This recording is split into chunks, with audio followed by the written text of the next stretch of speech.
Welcome back to my ongoing series about different locations in Fallout 4 and beyond. I've been kind of dancing around the idea of doing a video on Sanctuary Hills only because it's a much larger area than most of the videos I've made so far. Most locations I choose are smaller and typically some that you wouldn't think would have too much lore behind them, but they ultimately do. But in an effort to eventually have lore videos on most to all Fallout 4 locations and beyond means that Sanctuary Hills must be done eventually. Which leads us here. So enough of me, and let's get into a brief history.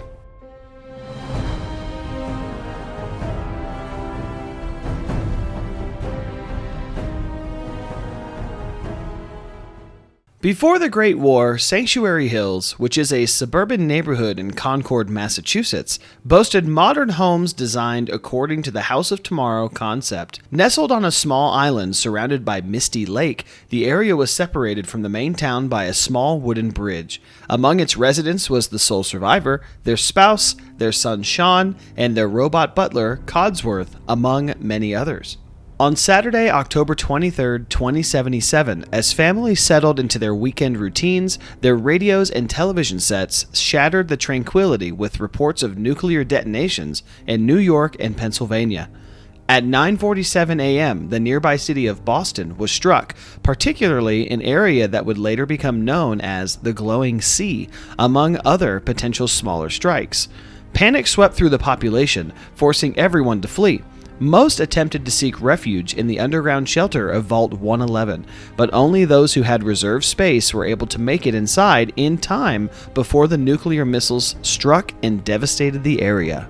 In the aftermath of the nuclear apocalypse, Sanctuary Hills lay in ruins. Several of the original homes collapsed into rubble, while others languished in various states of disrepair. Codsworth and the Vault-Tec representative were among the few who remained in the area, but eventually the Vault-Tec representative left after a year of growing frustration with the Mr. Handy's unwavering optimism. In the 2280s after the Quincy Massacre, Mama Murphy, a woman with alleged psychic abilities known as the Sight, revealed to Preston Garvey and the members of the refugee group from Quincy about a place called Sanctuary. She claimed it was a haven where they would finally find safety from the perils of the wasteland. However, some members, like Marcy Long, doubted its existence as their situation worsened with each passing day as they journeyed in search of it. Sanctuary Hills, nestled on an island in the heart of Misty Lake, offers multiple access points. Players can reach the village via a small footbridge from Vault 111 to the northwest, or by taking the main road over the Old North Bridge. This bridge leads past the Red Rocket truck stop and continues south towards Concord. The Minutemen Monument stands nearby. The village itself is compact with a single road that ends in a cul-de-sac. If you're in a thieving mood, there are several items you can find here, almost too many to go over in one video, but I'll try and stick with the most notable locations. Starting from the bridge leading out of the community, there's an advanced floor safe hidden under a dresser in the blue house to the north of the road. Beyond that, at the curve of the street, you'll find a novice terminal and a novice safe with a makeshift bomb on top and a tension trigger affixed to the left side. Next to the yellow house, you'll discover a Nuka cherry in the fridge. I drank it. A first aid box in the bathroom. I used it. And a novice locked suitcase in the bedroom.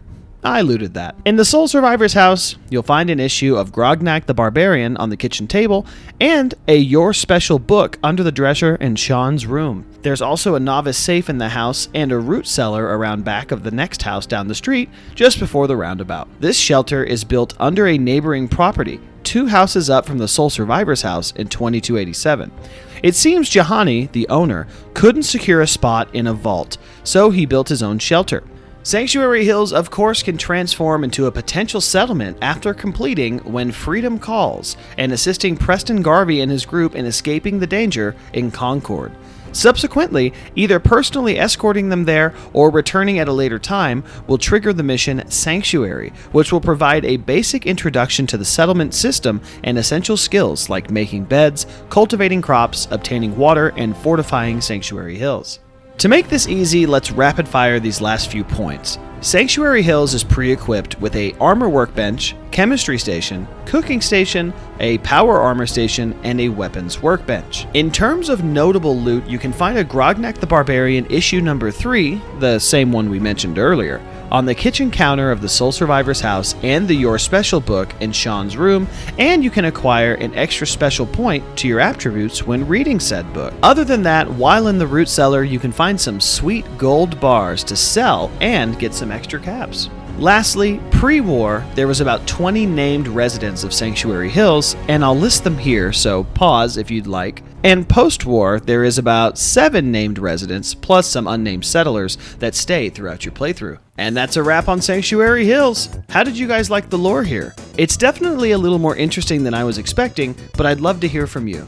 Of course, if you're itching for more Fallout, check out my Fallout 4 Let's Play here on the channel, or take a look at my other brief history videos. Otherwise, I'll see you guys in the next video. Bye-bye!